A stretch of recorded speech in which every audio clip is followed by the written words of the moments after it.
plants? Okay, there was the computer was speaking because of the recording. Can you repeat the question, please?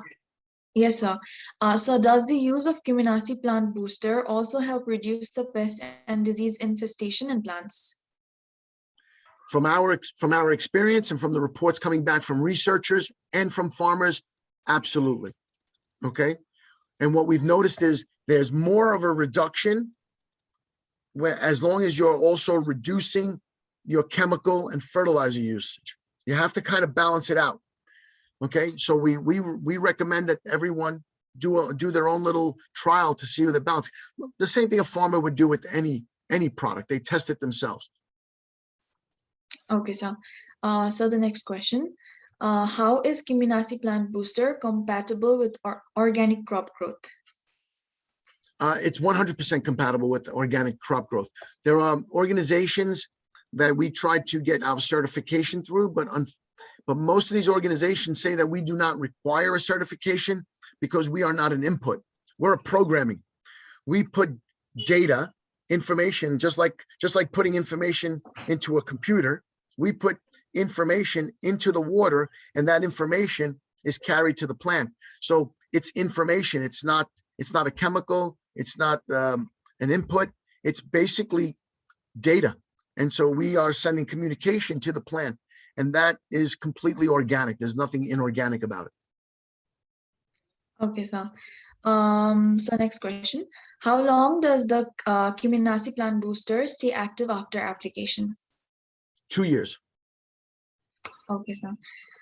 So the next question, so can we say that the Kiminasi plant booster can completely replace the use of fertilizers in future? In the future, I would say so. I wouldn't. What I recommended is, if you remember the slide showing the infographic showing Kiminasi plant booster going up and control going down. Okay, that is what I recommend that a farmer does. I recommend the farmer, purchases the technology, keeps a little area of control, to compare with.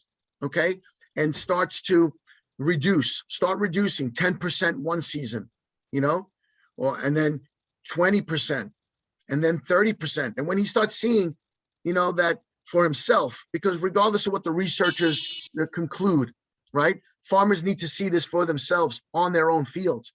So they should do their own study, because what my anticipation is that they're going to reach a point where fertilizers will be minimally input, and they should probably be using at that point organic fertilizers, very organic fertilizers, because they would be a better quality fertilizer, and the amount of water that they use would be saved also, plus the chemical inputs. They would save a lot of money, and that was our goal, to help the farmers save a lot of money and produce better high quality crops. Okay, sir. So we are done with the questions, sir. Thank you so much for satisfying the queries of the participants. It was an amazing session, and thank you so much for such a lovely insight on an amazing topic. It was lovely to have you, sir. Hope to meet you again in the future. Somebody just popped up a question, any job opportunities at your firm? And the answer is yes. We're growing internationally, and we need a lot of help. So anyone that wants to join Harvest Harmonics in the United States or internationally, you're all welcome. We do have a lot of opportunity. Okay, and thank you for the opportunity to present again to Just Agriculture, and thank you to everyone for participating today. I very much enjoyed speaking. Thank you so much, sir. Thank you so much, sir. Thank you. Bye-bye. So for the next session, I would like to call upon Himani ma'am to take over. Thank you, Diksha. So a very good evening to all the participants and audiences. So now taking the program to the next segment, I would like to invite our next guest of the evening, Mr. Vijay Narayan sir. He is director and representative of investor group Urban Farmer Aquaponics, and by qualification sir is a chartered accountant. and he's an ex-investment banker and private equity professional. Sir started the hydroponics journey professionally in 2016 by taking a planned sabbatical from his old trade, and being a grower for over 18 years, he saw the need for a strong entity which is fully integrated in the hydroponic space with captive manufacturing, research and development, biotech, automation, and distribution. He was instrumental in setting up VSP Advisor, which owns the brand Urban Farmer and the premier manufacturing and the project management entity in the hydroponic space. VSP further expanded its portfolio by investing, acquiring, and grooming other companies in the group, namely Arovana Automation and Arovana Spectroglyph, Valence Arbor Biotech, and urban roots. VSP Advisor also has minority holdings through angel investing in some of the other prominent players in the hydroponics produce, growing, and distribution space. So, sir has done excellent work in his profession, and I would like to invite the sir to the virtual podium and enlighten us with all his words. Over to you, sir. Thank you so much. That was a long introduction. Okay, just to quickly brief it up. So basically, we are one of the largest players in the hydroponic space in the country, and we are primarily a B2B and not a B2C. So we do have a project management kind of a division, but no, our primary focus is B2B. So we believe in empowering the industry and grow it further. So as the topic suggests, our focus has always been on the technology front when it comes to hydroponics. And that is where I think, if I look at the overall hydroponic space, right from say 1970s, there has been very sporadic research processes which has been undertaken. So if you look at the 4 books by Howard Rush and a couple of other books, that's all I can think of. And there's been no technological advancements which has been happening in the space. So that is where we actually wanted to fill up a gap. And our focus primarily has been, on how do we improve yields, improve techniques, and empower the farmer. So that's been our themes overall. And what I will do is I'll put together a quick presentation. So if you can share the screen, can I? Yeah, sir, sure. One second.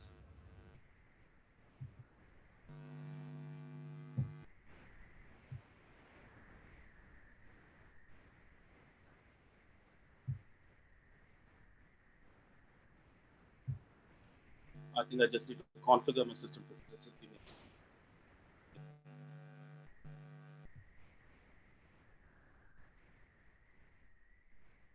Because actually I'm on my home laptop. Because, yep.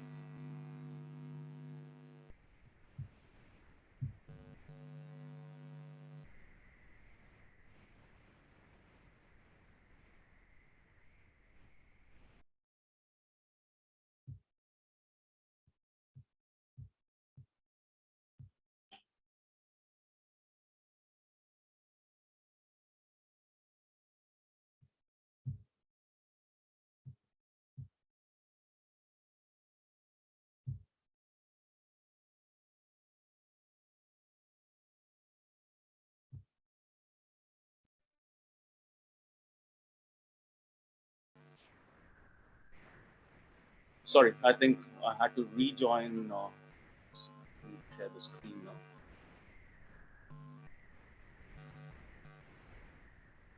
Yeah, sir, it started. Excellent, thank you. Yeah.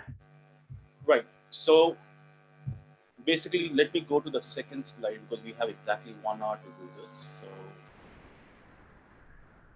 okay, what are we going to discuss in the next 50 minutes or so?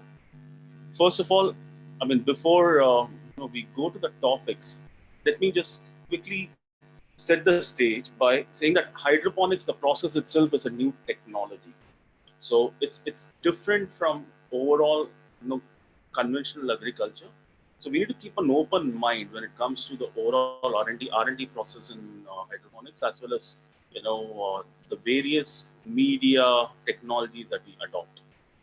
Now, when it comes to overall hydroponic farming and the technology areas where we can actually seek improvements, can be divided into 5 pillars. The number one is the structure itself.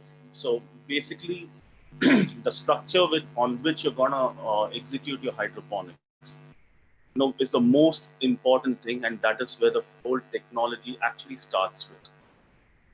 And the second part is when the structure is done, internally the kind of media or the growing methods that one adopts has a huge impact on the success or the failure of the whole project itself. So that's the second area. Now, once the structure and the internal growing media is done, I mean, we are dealing with agriculture, so we are exposed to nature, if I can put it that way. So the various ambient parameters that goes on within that structure, which includes all your temperature, your humidity, your CO2 levels, light levels, etc. So there's another area where technology is hugely adopted internationally, and I know we are seeing that emerging in India also. The next pillar is basically very closely connected to your growing and what the plant DNA basically understands. So that's basically what's the parameters, what are the parameters that you're maintaining at the water level, at the tank level. And lastly, but the most important one, is the overall biotech and the agronomy aspects of hydroponics. So these are the various areas that we're going to look at. So I divided that into 5 different pillars. Now, what are the growing structures? What do you mean by growing structures? So, when a farmer decides to enter the hydroponic space, there are certain parameters that he considers, or there are certain conditions that needs to be fulfilled. And the reason you would migrate from, say, open field farming to a protected hydroponic farm, one of the driving factors is that the crops that you're growing has to be something that does not normally grow in your soil, to keep it very simple. So that's the number one consideration. Location. Many times, I think in the previous presentation also, when I joined, people talking about strawberries or certain other crops which are very location centric or climate centric. So the crops which are being considered may not grow in that particular location. The overall cost, that's the most crucial aspect, and that is an area where we see a lot of miscalculations being done on a regular basis. The overall the cost of the project itself and the viability that one needs to look at. The quality of the structure. So what is the kind of quality that one needs to go for? How much? See, there is a law of diminishing returns. And at a certain point, the next point itself, the cost benefit analysis kind of start merging in. So that is the point at which you start taking certain consideration and certain calls when it comes to the structure itself. So in the presentation itself, we have put in a few pictures on the side, if you see. So depending upon all these factors, one of the crucial things that crucial decision that one needs to take is what is the structure.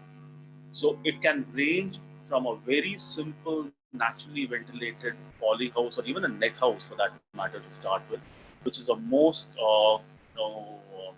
economical way to approach it.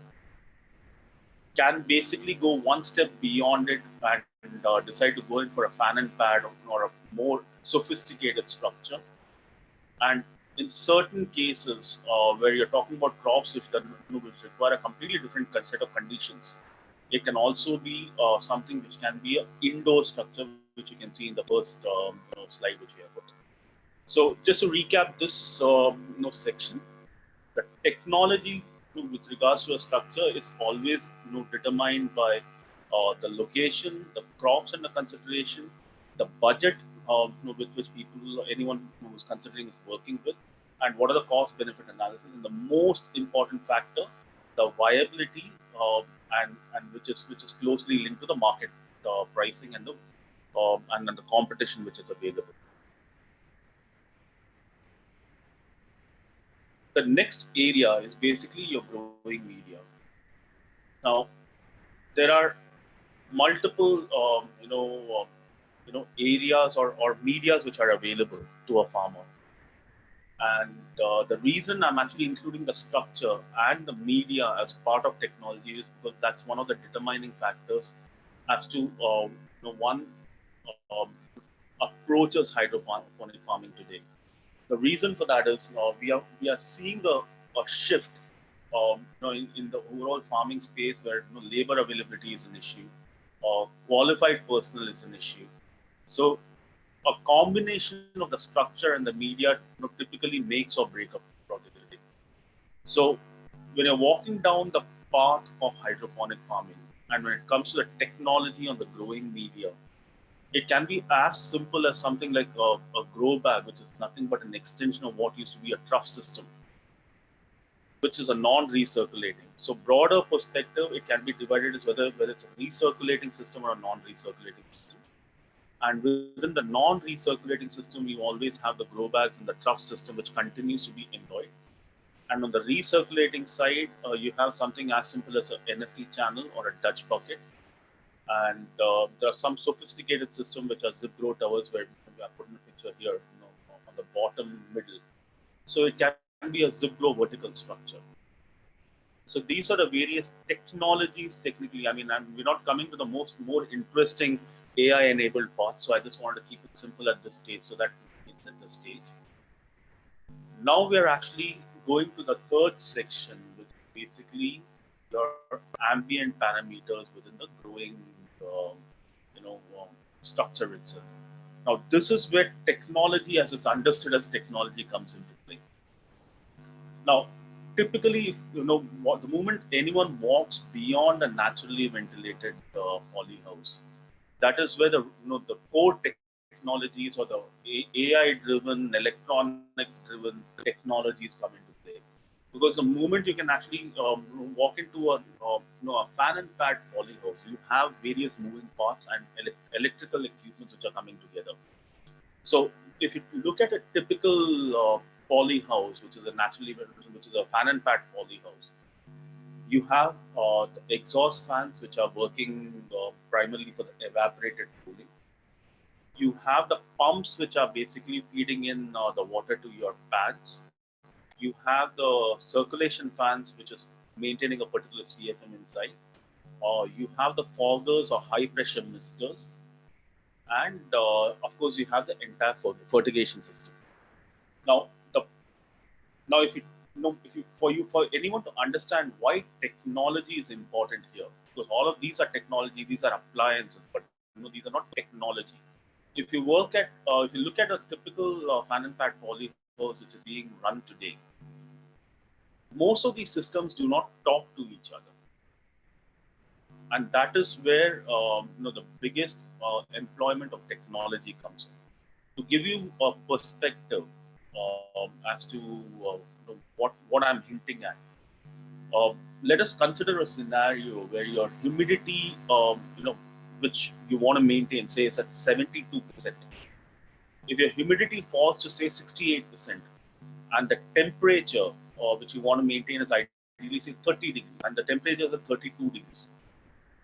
With the lack of technology, a typical fan and pad poly house will start the foggers, start the circulation fans, and also start your exhaust fans, which is your fan and pad fans, at the same time. And moreover, to top it up, what the electrical system which is being used today does is it starts all the equipment 100%. Now, is that a bad thing? Necessarily not, because it's maintaining the parameters and it's just rushing into it. But the problem is the equipment's actually not talking to each other. In the same scenario, if the same 2-degree drop in the temperature, say at level 1, can be achieved, say by starting the high pressure foggers or the misters and the ACFs and letting it run, say the foggers for a 30 to 40-second pulse and the ACF continuously for say maybe 20 minutes or something. If the same parameters can be achieved, you really need to start all the fans in one shot. The answer is no. And even if it's a little hard to achieve, do you need to start all the exhaust fans in one shot? The answer is again no. Now, what is happening is there there has to be either a human intervention, maybe a farm manager or one of the staff who are taking these calls and doing it manually, or you need a system which basically says that, okay, fine, I have these algorithms built in. So in this scenario, I'll give a 45-second pulse of the foggers, and I'll start only 30% of my fans, and I'll keep my ACFs on. And if my parameters are not achieved, I'll escalate it to say 50% of the fans. And when the parameters are achieved, say at 30% or 50% of the consumption, for maintaining, we just need to keep the entire system on at this level. So today, what we do at Aravana Automation is we have our control panels, which are not electrical and mechanical. So we came out with systems which are AI driven. Typically, in a standard half acre or a 1 acre poly house, a fan and pad poly house, the AI system today builds around 1,430 different algorithms over a period of say 2 weeks to 20 days. So every control panel becomes something which is custom built over a period of time for that particular farm. And what we have seen with the employment of AI in a polyhouse environment, recorded drop in electricity levels are to the extent of 38%. I repeat, 38% drop in electricity costs because of a system like this. And of course, 100% or maybe a little better efficiency in terms of parameters which are maintained.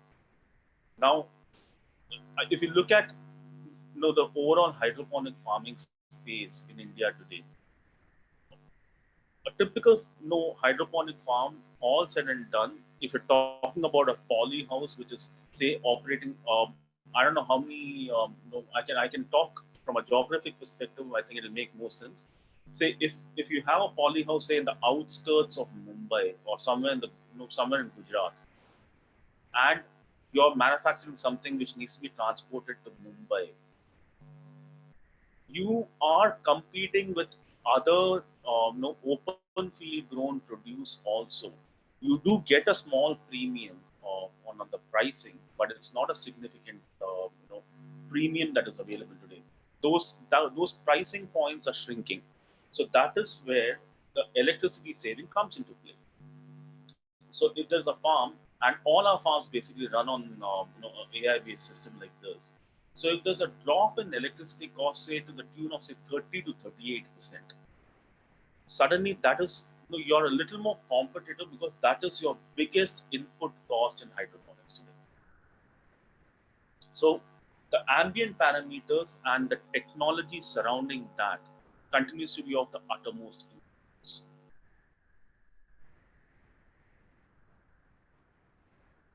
I'm going to the next slide where we talk about the tank level parameters. So before we get into this, I'm 100% sure that we have a whole bunch of professionals from the agriculture field, and then of course a whole bunch of students who are doing their agriculture. So what I'm going to say here will make perfect sense to everyone. When you talk about tank level automation, you're talking about what is the level of salts you're going to maintain in your water, which is your EC and the pH levels. Now, why is that very important? If you look at say coming back to the same strawberry scenario, or let's even take palak for that matter. We all know that the desired pH for say strawberry is as low as 5.8 at times, because the iron absorption needs to be very high. So if your pH starts going up and down, that's going to drastically affect yield. And if you maintain your pH at a particular level, but your EC level is very low, especially when the plants need to be fed, especially during the flowering or fruiting stage, again your yields are going to drop. So for one of the biggest dilemma for a hydroponic farmer today is how does he achieve that sweet spot? So when I say sweet spot, there are two meanings or assumptions that I'm making here. The sweet spot number one has to be what are the levels that the farmer needs to maintain for optimal yield for that particular cycle. That is one sweet spot. And the second sweet spot is, does the farmer today have mechanism of analyzing his yields and his tank level inputs, which can be pH, EC, and this is also relevant for the previous slide. Your ambient parameters. Does he have data points to analyze to arrive at what this month was my best month in the last say 2 years, and the parameters that we maintain are X, Y, Z in terms of your pH, EC, temperature, CO2, whatever parameters that he's considering. Then it becomes very easy for that farmer to replicate those parameters and achieve that best month on month. So what our systems do, and generally every system needs to do, no, I'm not just saying our system, is basically to, first of all, are there systems to maintain these parameters, set parameters with the most, precise manner. So when it comes to your EC levels, your pH levels, your water temperature levels, the technology steps in to lend a hand to the farmer to maintain these levels at the optimal setting, and then captures the data. If you look at the slide here, I put in two different pictures. The picture on the top is basically an EC and pH system, which is non-IoT based, and the one below is an IoT based. Now, what are the advantage of an IoT system? First of all, the farm manager can monitor his farm sitting anywhere, or all the key stakeholders of the farm can view what is happening at the farm from anywhere in the world, and also set parameters. And what both these systems do is they collect data and puts that in the raw form for anyone to take and manipulate. So what are the key advantages of a technology like this? Number one is your efficiency. Efficiency in terms of farm operation, efficiency in terms of crop management, efficiency in terms of overall hierarchy or the KRAs of various people employed in the farm. Efficient use of labor are the various points that we want. Obviously, there's an improved yield when you do something. Avoids wastage. When I say avoids wastage, this primarily is again multi-folds. First of all, is your nutrients and your fertilizers and others. So when you maintain your levels at an optimal point, the consumption of nutrients is actually lower. There is no wastage due to precipitation and overdosing, wastage in terms of plants, wastage in terms of seedlings dying off. So there are multiple levels of wastage which can be avoided. Coming back to the labor situation and the qualified personal situation, every farm faces a lot of human error.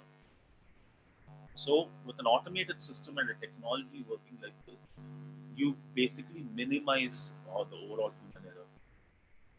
Last, enables analytics. Just as I told you, month on month, you can actually replicate your best month if you can identify it. So the analytics play a very big part in all our farms today, and I hope that from this presentation it can start benefit other farms also.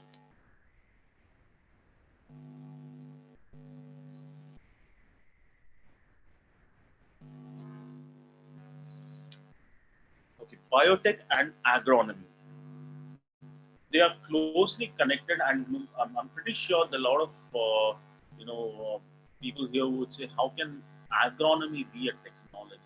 Agronomy is agronomy, or even how come biotech can be considered technology? The evolution of hydroponics, started off as an alternate method of growing, but at the same time, there are various points and plugs which came and became part and parcel of hydroponics. To give you an example, today, if I look at all of our farms which are under management, we do not buy seedlings from outside.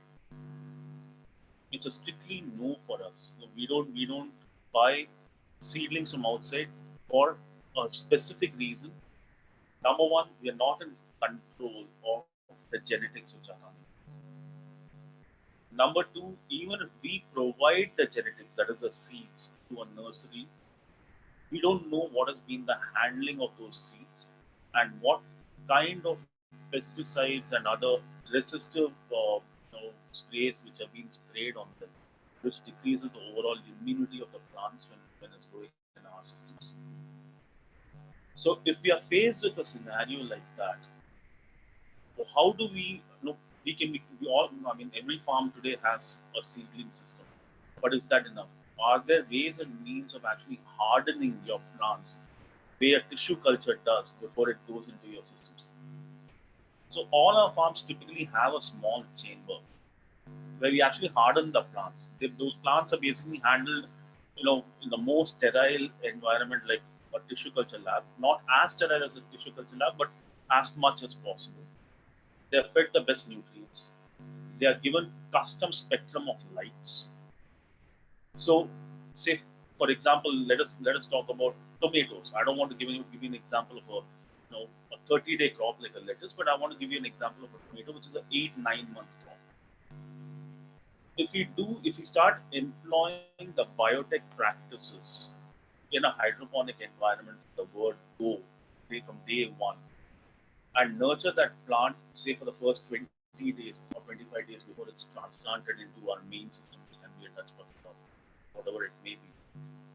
Our findings have been in terms of maintenance, those crops actually require very little, sprays or any kind of pesticides, and they're absolutely, equipped to fight off a lot of, scenarios themselves. So we can actually, our farms can maintain those crops in a much better manner only by employing your regular neem and currency oil sprays for that matter. And they're pretty much resistant to a lot of scenarios. And we see, farms next to us are the same crops getting affected in the vicinity, but our crops are much more stable. Second is the yield. We see that the yield which we derive from those plants which have been taken care right from the start actually tends to be higher. So it is not a cost for a farm. It's more more a benefit that a farm gets out of actually having these practices. Role of agronomy in the whole aspect of this. One of the biggest challenges, which the industry is facing is, which is again, I'm going to address that in the last point. So the agronomy practices are something which is again being, for us at least, is being developed as a service, as a platform, as an SOP for all our farms. So that is basically the biotech and the agronomy. Second, when it comes to the crops, second is the nutrient management. See, typically, if you look at nutrient management in a typical hydroponic farm, the word nutrient management is only restricted to the way you maintain or the mix you're gonna have for a particular cycle or for a particular stage at which your farm is, and it's restricted absolutely to that and nothing else. There is very little research which is done or practice which is done today at hydroponic farms of making custom mixes and playing with different nutrient models, like for example silica, or so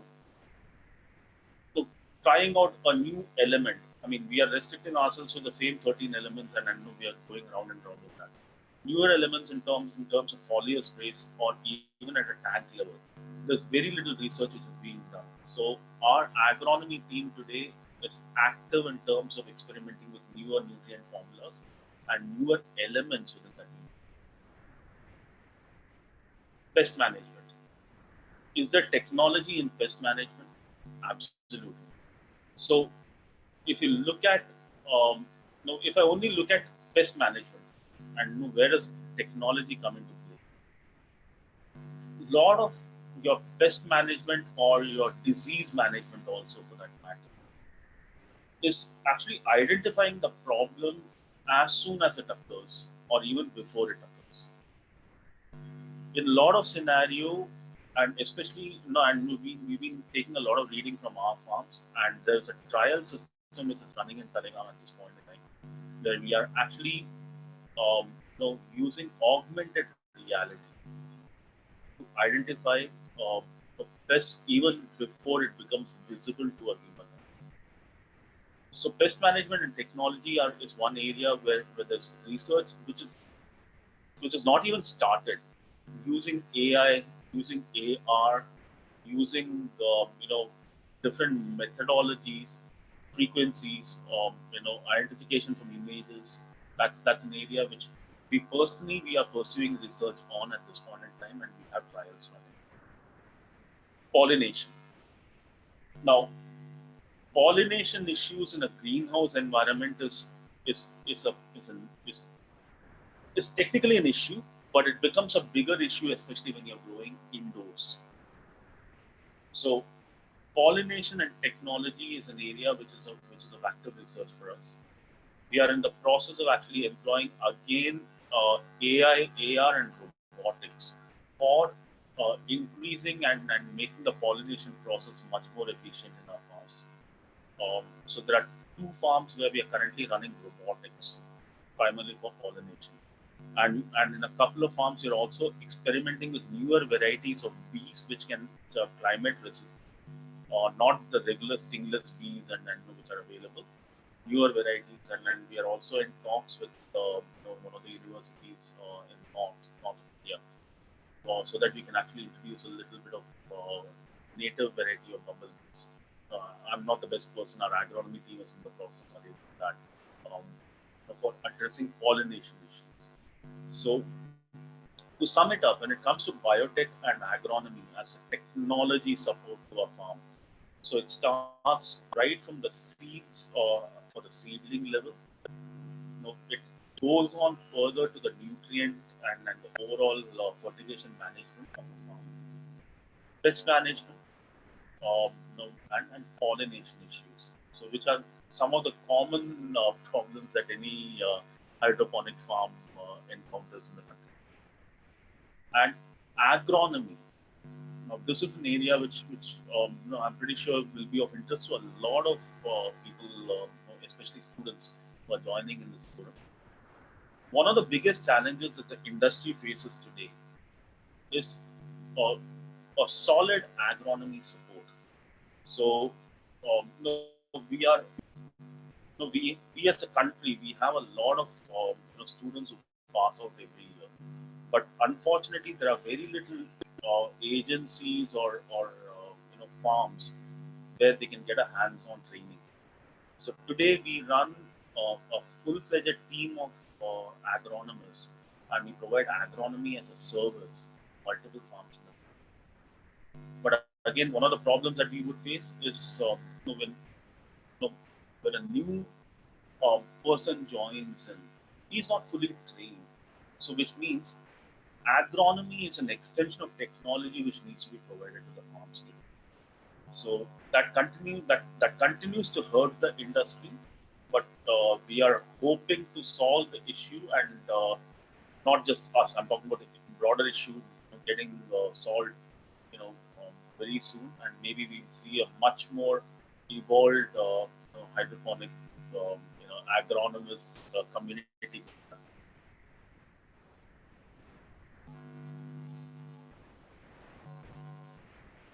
So pretty much we have covered all the various pillars of the technology, and I'm very, very happy to go to a set of questions that anyone has.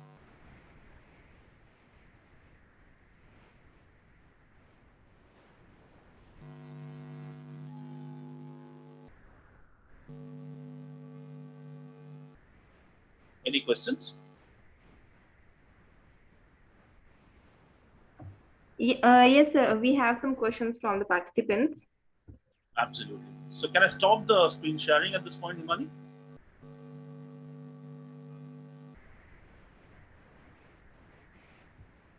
Yeah. Yes, sir. So we have few questions. Let me ask you the questions. Just wait for a minute.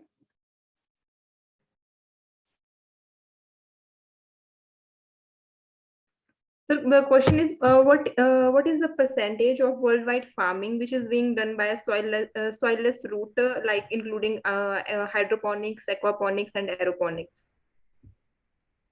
See, there's no reliable data on that, so it depends country wise. With the top spot, I think is Australia today, with a 16% of your store sold greens is grown in a soilless media. It's as high as 16% in Australia. I'm pretty sure it would be in single digits in a lot of other countries. And when we talk about India, we have unofficial numbers which we have gathered from various agencies, and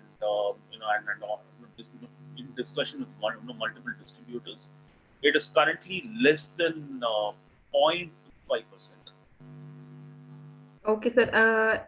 And sir, in India, how the farmers are adopting the hydroponic system, like it's confined to just a few people of the or the few portion of the society, or it is just expanding towards in the grassroots level, like all the farmers they are thinking about adapting it. Like, what is the status? See, we've been trying to answer this question, not just alone. We've been working with multiple bodies like FSSAI, Government of Assam, Government of Punjab, RCF, and one of the key findings that comes again and again when it comes to adoption of hydroponic farming. Uh, it is basically the newer generation of farmers who are actually moving towards this technology. That is on one side, and on the other side, we are actually seeing non members of the non-farming community actually coming into the hydroponic space. So to give you a perspective, if we take the Indian scenario, I'm pretty sure Himani, you're talking about the Indian scenario here. Yeah, sir. Look at some of the biggest farms that we have in the country today.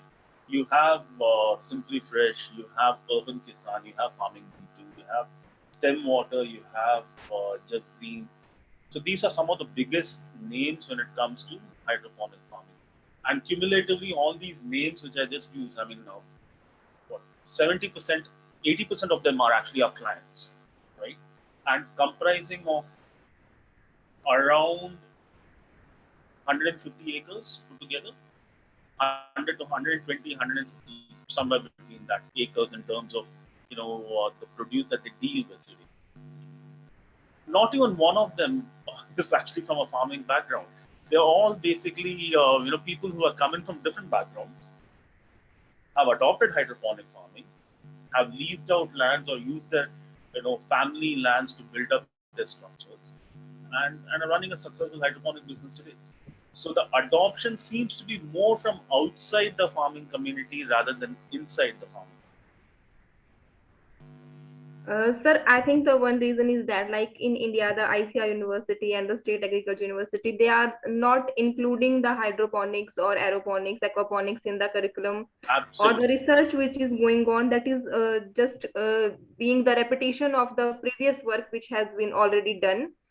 So I think that's the reason. According to you, how we can just bridge this gap, because we all the agriculture graduates, we are lagging behind, uh, and there is a gap which we need to fill, and that gap is currently being filled by the professional from other background.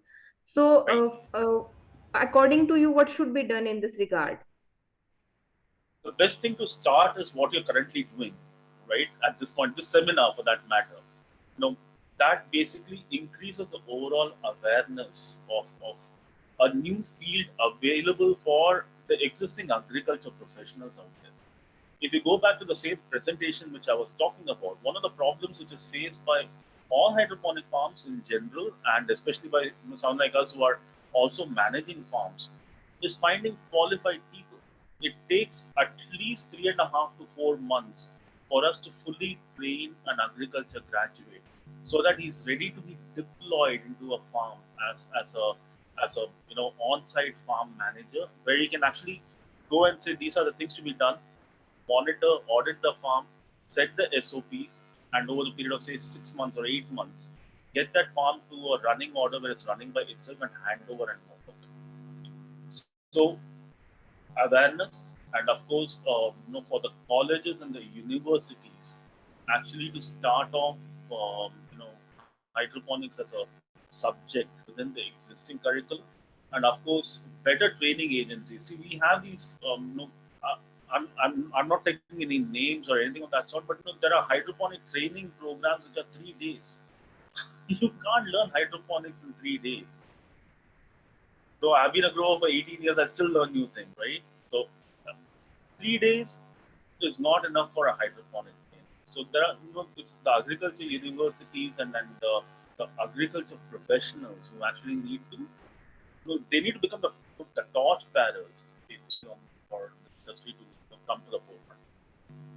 Yeah, sir. I also think that the university should include it in the curriculum, and the ELP program or the industrial program. They should train the students in this regard. On only after that we can be able to do it commercially. Yeah, that's Absolutely. very right. Yes, sir. Absolutely. We do have Uh, PhD programs available even before the kids introduced in the curriculum, unfortunately. yes, sir. Sir, some participants has asked that can you suggest some institutes or organization which provide training for hydroponics? There are none, to be very frank with you, who don't. I mean, again, coming back to the same topic which we were discussing, Himani, hydroponics cannot be done in 3 days or 3 weeks also, for that matter. So, for the students who are there in this forum, my suggestion is start off by reading all the 4 books by Howard Rush. So it starts off with hydroponics home grower and hydroponic food production. These are the 2 books that they need to read, which basically sets the foundation right. And all the students can definitely find out farms. See, today, if I look at India, there are hydroponic farms in every direction. If I look at north, east, west, south.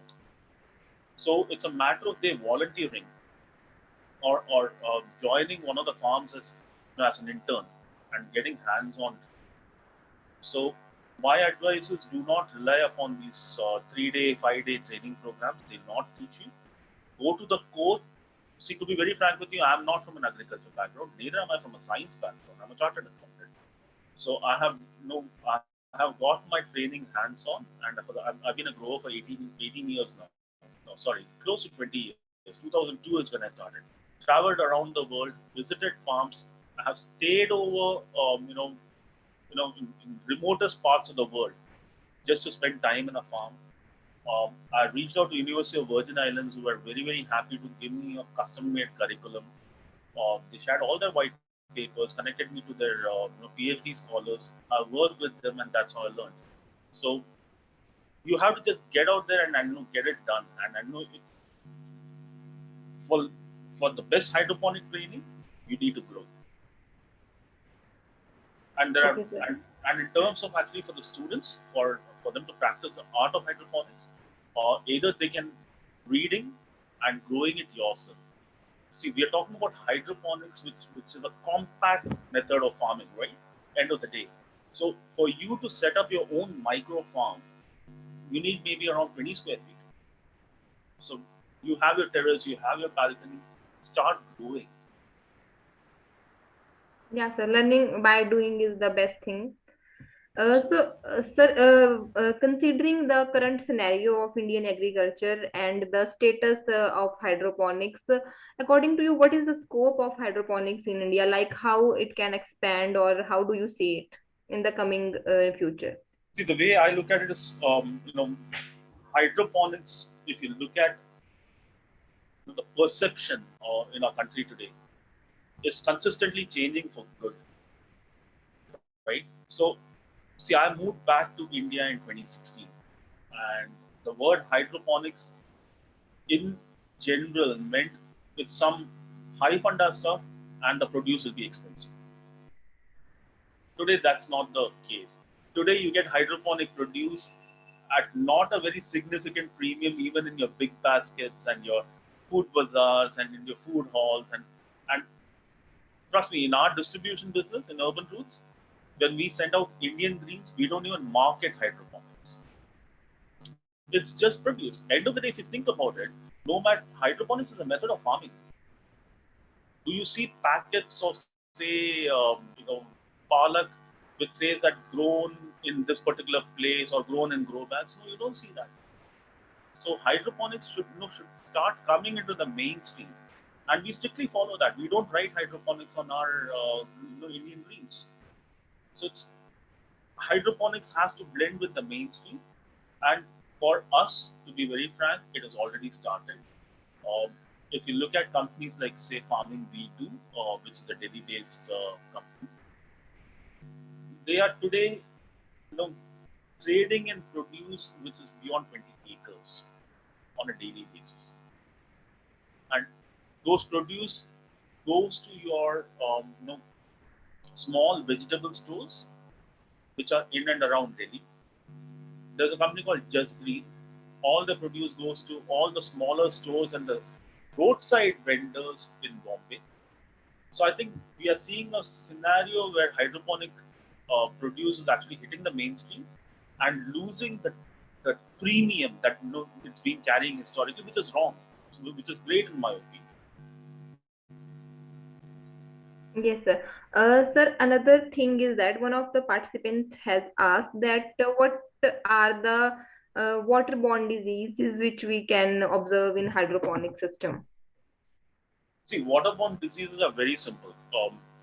It is either a bacterial or a viral disease, right? As simple as that. It's bacteria, virus, or fungus. So depending upon where your pH level is and temperature is, it's going to come in. Now, that's a broad answer. So any disease which is going to affect the plant in an open soil environment or normal environment, it's the same bacteria, it's the same virus, it's the same fungus. So there are no specialty microorganisms for hydroponics. Now in hydroponics, how do you counter it? In soil, you go and spray all the, starts off with the relatively safe Avestin and goes all the way to, whatever that you want to do to take care of, say, a fungus. In hydroponics, you don't. The tank level management, the slides which we talked about, in terms of pest management or infection management, you put a UV filter. You use water which is continuously going through a UV channel. So typically, you minimize the occurrence of any of the pathogens in the system. Yes, sir. Sir, when we talk about traditional farming, like the farming in open field or farming in the greenhouses, so we are seeing that climate change is affecting our growing pattern, and even the diseases or insect pests which are coming in our traditional crops. All these things are being affected by the climate change. Due to the climate change, every year we are observing a new or changed pest complex or disease complex in our crops. So, what do you think that hydroponic farming could help in combating the climate change and food security, and how it's going to be possible? See, combating climate change, hydroponics as a methodology is not going to change or prevent climate change. So that the climate change will, the way I look at it personally, is the climate change which is happening globally is gonna it's gonna increase the emphasis on hydroponic farming. So if you look at I'm audible. Yeah, I'm able to hear you.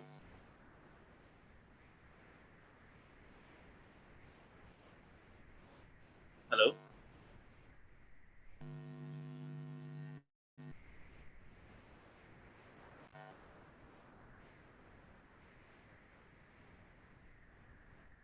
Imani, I'm not able to hear you.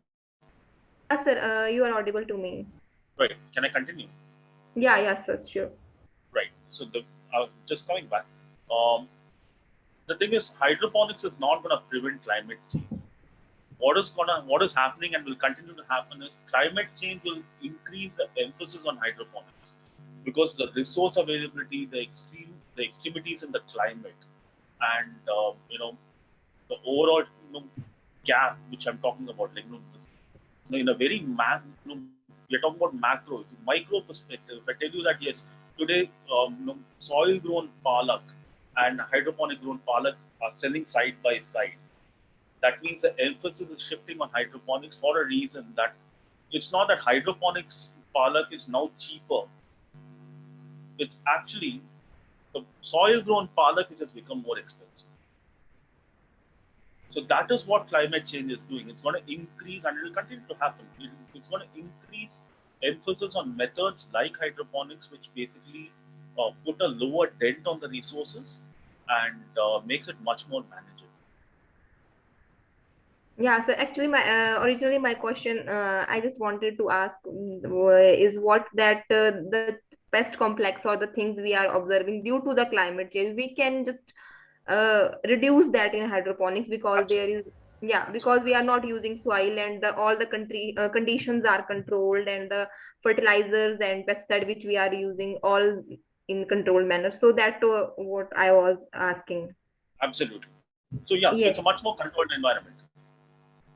Yes, sir. Yes, sir. Thank you, sir. We are done with the question, and thank you for satisfying all the queries. It was very wonderful to talk to you, and I just hope that all of our participants have gained a lot of knowledge from you, and even I have known a lot of things from you. So thank you so much, sir. Thank you for joining, and I hope to see you soon again in some event. Absolutely, my pleasure. Yes. Thank you, sir. Thank you so much.